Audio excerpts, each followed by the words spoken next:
The sum of the squares of two positive whole numbers is 794. If one number is 13, find the other number. Solution: let two numbers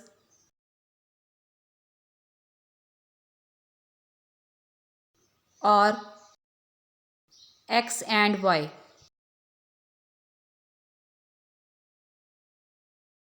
X squares plus y squares equal 794.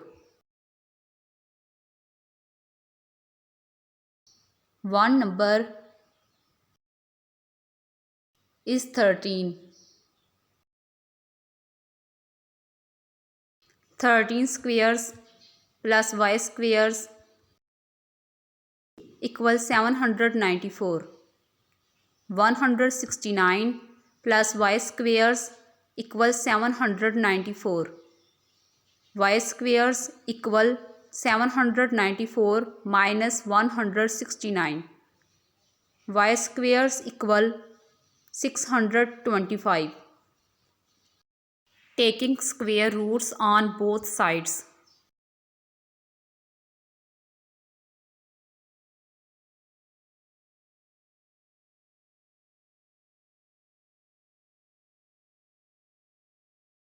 Square roots of y square equals square roots of 625.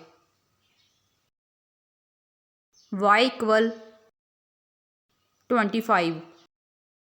The other number is